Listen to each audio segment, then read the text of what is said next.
3, 2, 1. Congratulations, Aurora Gaming Philippines. အပြင်လေးတော့နည်းနည်းခေါ်ထုတ်ထားဖို့တော့လုပ်နေတယ်ပေါ့နော်ကျွန်တော် Phobia အနေနဲ့တော့ Darkway ဒူးနဲ့တိုင်း Edward Lebu Raider Fighter Yazuki ကိုအိမ်မှာ Yazuki နောက်တော့နည်းနည်းလေးပြေးကံမလား Yazuki ကိုမောင်းထုတ်ထားတယ်ဒီဘက်မှာတော့ Tate ကိုတော့နေပဲလှုပ်ထားတယ်နောက်မှာတော့ Edward Landshaker Flicker Fury of the Phoenix Raises Landing Yazuki ဖတ်ပလက်ပါပေးလိုက်လို့ Nino မှာထပ်တည်သွားတာဆိုတော့ Hiroki Nakao နဲ့ Fast Star တွေကိုလည်း Game number 4မှာပေးထားပြန်ပြီအေးမဟုတ်ဘူးအလားဒီဂျူမီဘယ်ကောင်ခေါ်ရတယ်မပေးလိုက်ပြီဘရိုအပေါ်လဲမသွားခဲ့တော့မှာအဲ့အပေါ်လဲရရင်တော့ကောင်းတယ်မရရင်တော့အဲ့ဒါစိတ်မကောင်းစရာဖြစ်ကုန်တော့ Refine Harris Zamafo Fury of the Phoenix နဲ့ကူပေးတိုင်းနဲ့တော့ backhand အနေနဲ့လိုက်ကြီးလာပြီး Sandstone Flicker 2 man backhand တကယ်လှပတဲ့နော် disable လေးတစ်ခုနဲ့ပဲ Yazuki ကို double kick 2 man ပြန်ရသွားသေးတယ်ဗျာ like အကောင်းမှုဆုံးတော့ကယ်တင်ခဲ့ပေမဲ့2 man ကတော့ပြန်ကျသွားတယ်ဆိုပေမဲ့တန်နေနော်နောက်မှာတော့ RV တကောင်မှအင်ဂျင်နေသေးလားလုံးတာတော့မလုံးတော့ဘူးနောက်မှာ UL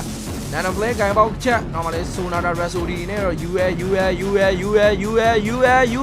မသိဘူးလေချူမီများသွားပြီ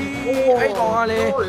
တမျိုးတဖုံလိုက်လေးပြန်ရလိုက်လို့တော့တော်သေးတယ်နော်အမျက်ထွက်ခဲ့တာတော့ RV လို့ပဲပြောရမှာဒီဘက် Grand ညာထမ်းပေးမှာရတယောက်တစ်ပေါက်လေးဟောနိုင်တော့89တော့လေးတိုက်တာခံရမှာပေါ့ခံလိုက်မယ်လားဒါပေမဲ့ဒီလောက်ကြီးတော့တယုံမပြတ်သေးဘူးဖူးသီးရတော့များတယ်တော့ကောင်းတယ်နော် Raider Fighter Fury of the Phoenix ကမကြခင်ပြီးတော့မှ Sandro Fury of the Phoenix ဒီစေးပဲကောင်းတော့ကွာ Team Work Condition ကို show RV တန်းကြသွားပြီးတော့နောက်မှာ Yogi 3ကောင်အပြင် Nino ကဂျားညက်သွားနေတယ်4ကောင်တက်ဟောပြီးသွားပြီကောင်းတော့ပြီးသွားပြီဟုတ်ရတယ်သူပိုင်းလည်းကြောက်ဘလို့ဆော့ရမလဲဆိုတော့သဘောပေါက်နေတာဘရိုဒီနိုင်ငံက RV Sandstone Flicker တော့မပေးထားဘူးเนาะအဲ့မှာလီယိုမို့မြင်းခေါ်ပြီးတော့ဒါ Flicker 3ရင်တော့3မလိုက်တော့ Tsunami Slam Harris Zamafo Fury of the Phoenix RV နောက်ကတော့ဒါလေးတော့ပြန်ဆုပ်ဝိုင်းနေပဲဘေးနားမှာညံ့နေတယ်အဲနဲကို Lebu Raider Fighter Landshaker ဆိုမဲ့လေနောက်မှာ Raises la Flicker နှစ်ကောင်လုံးရလိုက်တာအာလန်ဘောကွာတကယ်ကောင်းတဲ့ Edward တောက်ပကေးပါယူသွားတယ်ဆိုမှသူတေးရတာတန်နေညီကို shut down ကြီးဆိုပေမဲ့ထဲရင်တော့ရေပုံးပဲရှိတော့မယ်ထဲရင်တော့ရေပုံးပဲရှိတော့မယ်ညီကို RV ထမ်းဖို့ကတော့မဖြစ်နိုင်တော့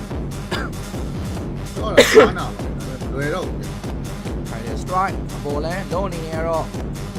ပြေးရိုက်မလားနေကရှိပါညာလေးကတော့ကျွတ်သွားပြီဒီုံမမြေးနေပါခေါ်ထားနေအနေနဲ့မှလည်းနောက်တစ်စက္ကန့်တော့လုံးလေးထပ်ယူအောင်မယ်ကျွန်တော်7မိနစ်ကိုတော့8000ပြတ်နေတယ်ပွဲဘလို့သွားပြီးတော့ကမ်းမကြမယ်နော်ဒါမှလည်းမဖြစ်နိုင်အောင်လို့မျိုးဟိုရှိတော့ရှိခဲ့တယ်ပေါ့ဗျာနော်10မိနစ်ကို1000လုံးနဲ့ပြတ်နေတဲ့ပွဲရင်တော့မှပဲကမ်းမတာမျိုးရှိခဲ့တယ်ဆိုမှဒီချိန်ဒီအနေထားအေးရဲ့ performance တွေကတော့မဖြစ်နိုင်လို့ပဲပြောရမှာ Sandstone Flicker Fury of the Phoenix RV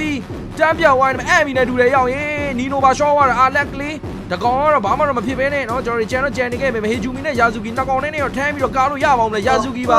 ချတ်တည်သွားရင်းနဲ့ပဲအာလက်ကလေးအကောင်းဆုံးတော့ကာနေတယ်မရတော့ဘူးဒူမန်ပြစ်ချဥပမာ Hejumi နဲ့ like ကိုတော့အရောက်တော့ယူပေးထားပေမဲ့ Hejumi ပါတည်သွားမယ်ဆိုတော့၅ကောင်လုံးတင်း white out ပါဖြစ်သွားမှာ Hejumi တကောင်မှာပြတ်သွားရင်းနဲ့ပဲ၅ကောင်လုံးတင်း white out နဲ့အပေါ်လန်းတက်လာတဲ့ Credo ကိုတော့မြန်မြန်ဆန်ဆန်လေးရှင်းတခါတည်းပဲ Crystal Throne only ကိုပဲရိုက်ချိုးသွားခဲ့တဲ့နောက်ရသေးလား Throne တော့ရိုက်နေတယ် damage ကရှိတယ် Zaman 4လေးနဲ့ Beautify နေပါနေ Throne ပဲရိုက်သွားနေတယ် game number 4မှာလေ Rora Philippines ပဲထပ်မှန်ပြီးတော့နိုင်ရရှိသွားနေတယ်ပြတ်သားတဲ့ရလဲ 4Z နဲ့ Alter Ego နိုင်ရရှိက M7 Grand Final မှာတော့ Champion ဆုကိုထိုက်တန်တန်ပဲရရှိပိုင်ဆိုင်သွားခဲ့ပြီပဲဖြစ်ပါတယ်ခင်ဗျာ刚才看到我前面要玩4D ဆိုရဲပြတ်သားတွေရလဲညီကိုတို့ 4D ဆိုရဲပြတ်သားတဲ့ claim suite နဲ့ Rora Philippines what the hell နော် Edward အနေနဲ့လဲ Mr Consistency သူ့အတွက်ကတော့ဒုတိယမြောက် M Series Trophy ကို Gold TZ လိုမျိုးကင်မြောက်ခွင့်ရရှိသွားတာပဲဖြစ်ပါတယ်